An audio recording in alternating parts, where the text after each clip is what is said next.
Amigos e irmãos, que a paz de Jesus esteja com todos e também todos protegidos pelo manto sagrado da Virgem Maria. Que essas palavras cheguem até você e você esteja bem, ao lado de quem mais ama e em boa saúde. Nós vamos hoje fazer um pequeno estudo muito simples de uma passagem da Bíblia que é muito significativa, apesar de ser um texto bastante pequeno. Antes, porém, eu queria convidar a todos para que nós celebrássemos a memória do santo do dia, que é São Pio de Pietrelcina.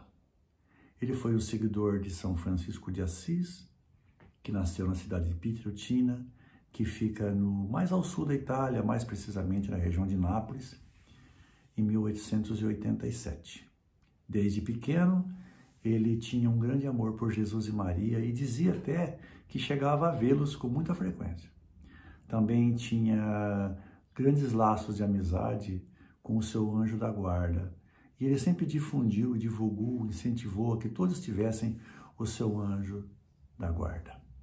Ele entrou para a ordem dos frades capuchinhos menores com a idade de 15 anos.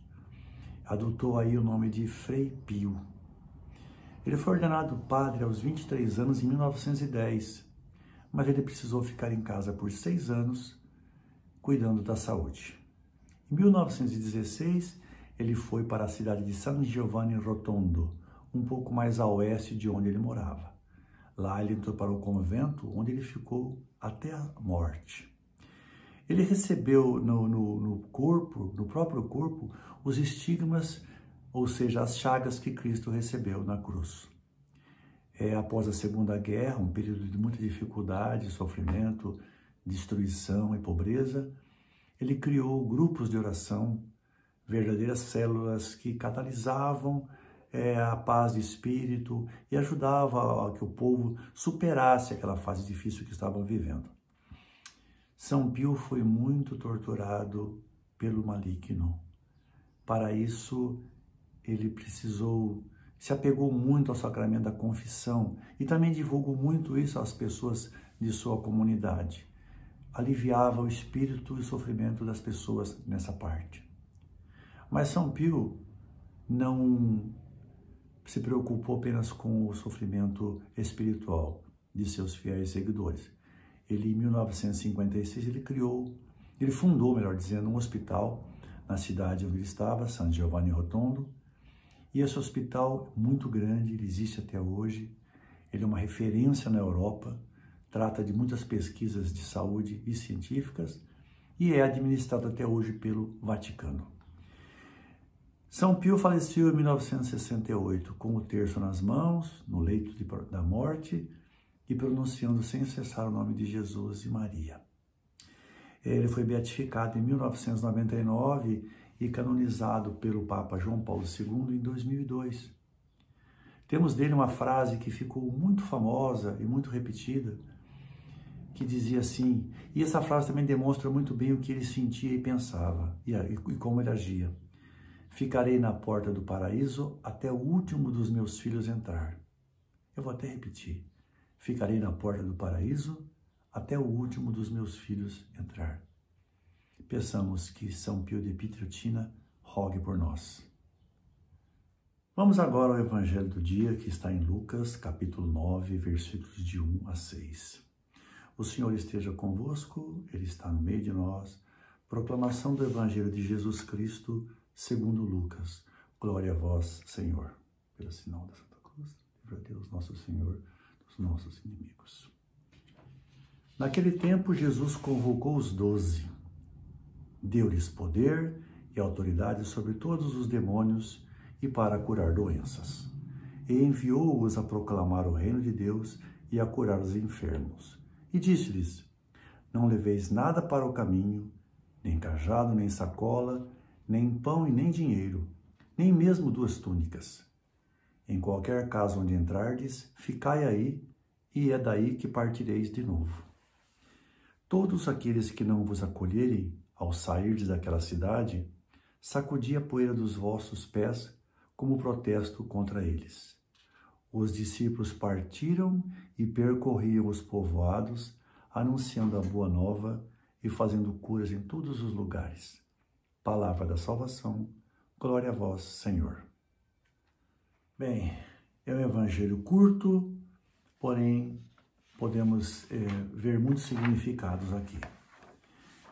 Deus enviou para a terra seu próprio Filho Jesus para reconciliar consigo um mundo que estava rebelde, estava perdido. Então, Jesus é o primeiro apóstolo, ele é enviado de Deus para essa missão. No evangelho de hoje, o versículo 1 e 2, observamos que Jesus convoca os 12 e lhes dá poder e autoridade. Os 12 aqui é um número, segundo eu pude ler em outros textos, que significa a totalidade, não é? Assim também, 12 eram as tribos de Israel. Nos versículos de 3 a 5, ele faz uma fala direta aos seus apóstolos com as recomendações, como deveriam se portar, o que deveriam levar e assim por diante. O versículo 6 traz a resposta, mostra a atitude que os apóstolos tiveram no decorrer de sua missão. Por isso que nós podemos traduzir a palavra apóstolo, e esse é o verdadeiro significado da palavra apóstolo, é aquela pessoa que é mandada em uma missão. E também Jesus mandou que fossem de 2 em 2 para que eles testemunhassem o que estava sendo feito. Na antiguidade, como não tínhamos correio, os mensageiros iam levar os documentos e mensagens para outras pessoas e iam sempre em dupla para que a entrega correta fosse testemunhada, não é? Jesus deu também poder e autoridade para que agisse em seu próprio nome, como se fosse uma procuração. Naquele tempo também as pessoas podiam dar poderes para uma pessoa ir a algum lugar, resolver uma situação em que ele não pudesse estar, mas que ele poderia ser também representado. Então Deus deu-lhes poder para que fizessem tudo em seu nome. Outra recomendação é para que eles não levassem nada consigo. Nem roupa extra, nem dinheiro, nem pão, nada. Que eles fossem apenas com o mínimo de coisas possível. As pessoas dessa época, os mestres e rabinos, melhor dizendo, dessa época, eles eram sustentados pela comunidade, ou seja, eles sustentavam a comunidade na fé e espiritualmente, e a comunidade os sustentava na subsistência daquilo que eles mais precisavam, não é? Quando Jesus diz para os seus discípulos que não levassem nada, ele está nos dando uma mensagem para que nós também nos despojemos de tantas coisas que muitas das quais nós não precisamos. Nós vivemos hoje numa época que temos que consumir, temos que sempre ter algo novo, é preciso acompanhar a moda, por aí vai. Todos sabemos como o dia de hoje é. Poucas pessoas vivem, que têm condições, que vivem apenas com o que necessitam, não é? E Jesus prega justamente o oposto, que eles ficassem despojados de seus bens materiais e fossem apenas com o que tivessem dentro do coração e o seu conhecimento, evidentemente. Orientados que fossem para ficarem na casa que fossem acolhidos e só saírem dali quando a missão tivesse terminado. Por outro lado, nos lugares em que eles não fossem recebidos, que eles se fossem embora e ao sair do local que eles sacudissem a poeira dos calçados, das vestes.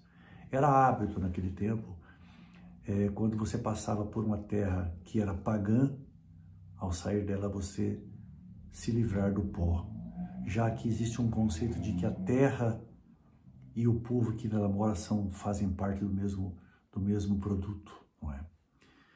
Bem, como Jesus enviou todos os 12, nós também somos parte desse todo, não é?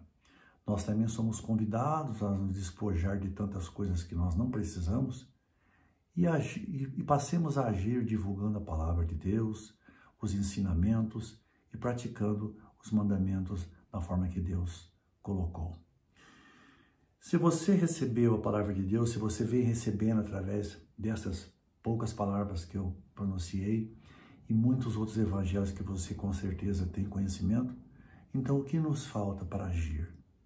Nada. Falta apenas colocarmos em prática aquilo que nos foi pedido, que é divulgar a palavra de Deus. Espero ter conseguido transmitir alguns poucos conhecimentos. Desejo que todos fiquem na paz de Deus e até uma próxima oportunidade. Um abraço. Em nome do Pai, do Filho e do Espírito Santo.